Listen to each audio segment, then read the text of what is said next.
Well, good day. We are doing our Bible reading from the book of 2 Samuel, the 14th chapter.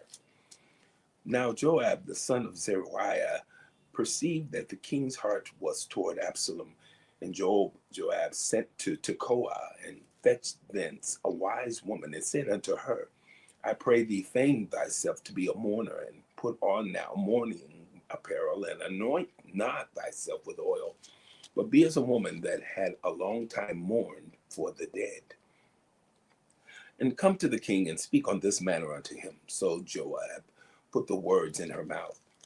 And when the woman of Tekoa spake to the king, she fell on her face to the ground and did obeisance and said, Help, O king. And the king said unto her, What aileth thee? And she answered, I am indeed a widow woman, and mine husband is dead.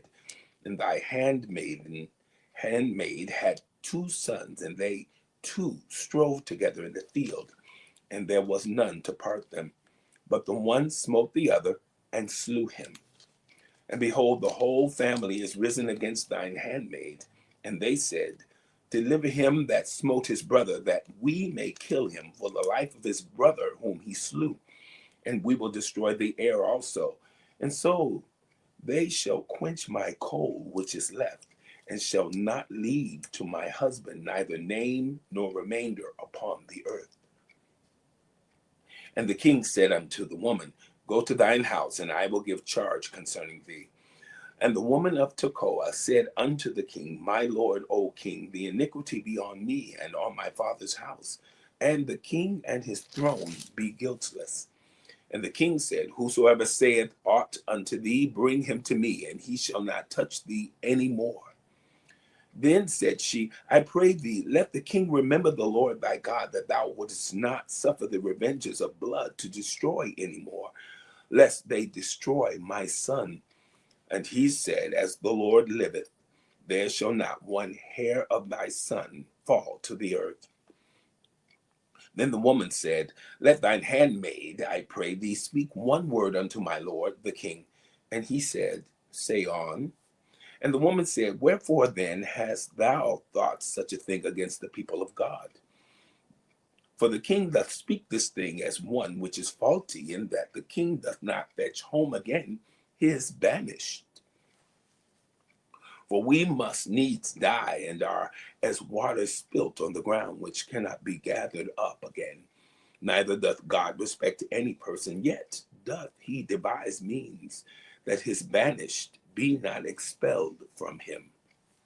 Now therefore that I am come to speak of this thing unto my lord the king, it is because the people have made me afraid.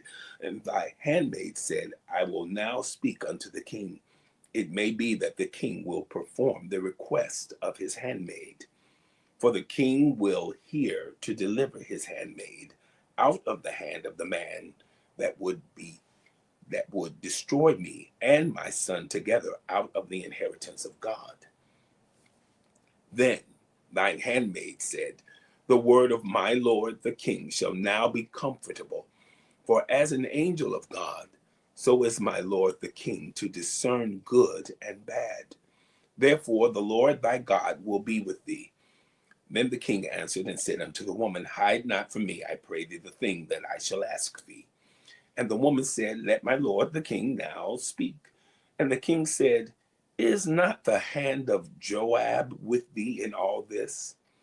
And the woman answered and said, As thy soul liveth, my lord the king, none can turn to the right hand or to the left from aught that my lord the king hath spoken. For thy servant Joab, he bade me, and he put all these words in the mouth of thine handmaid. To fetch about this form of speech hath thy servant Joab done this thing, and my Lord is wise, according to the wisdom of an angel of God, to know all things that are in the earth. And the king said unto Joab, Behold, now I have done this thing. Go, therefore, bring the young man Absalom again. And Joab fell to the ground on his face and bowed himself and thanked the king. And Joab said, Today thy servant knoweth that I have found grace in thy sight, my lord, O king, in that the king hath fulfilled the request of his servant. So Joab arose and went to Geshur and brought Absalom to Jerusalem. And the king said, let him turn to his own house and let him not see my face. So Absalom returned to his own house and saw not the king's face. But in all Israel there was none to be so much praised as Absalom for his beauty. From the sole of his feet even to the crown of his head, there was no blemish in him. And when he polled his head, for it was at every year's end that he polled it, because the hair was heavy on him, therefore he polled it. He weighed the hair of his head at 200 shekels after the king's weight. And unto Absalom there were born 3 sons and 1 daughter, whose name was Tamar. She was a woman of a fair countenance. So Absalom dwelt 2 full years in Jerusalem and saw not the king's face. Therefore Absalom sent for Joab to have sent him to the king, but he would not come to him. And when he sent again the second time, he would not come. Therefore he said unto his servants, see, Joab's field is near mine, and he hath barely there. Go and set it on fire. And Absalom's servant set the field on fire. Then Joab arose and came to Absalom unto his house, and said unto him, wherefore hath thy servant set my fields on fire?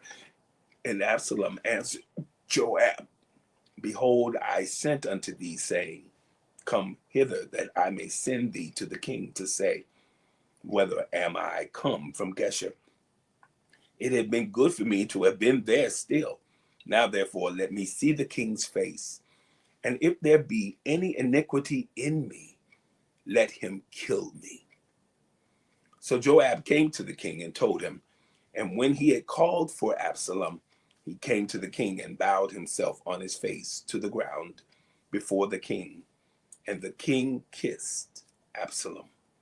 The book of 2 Samuel, the 14th chapter. Have a wonderful day.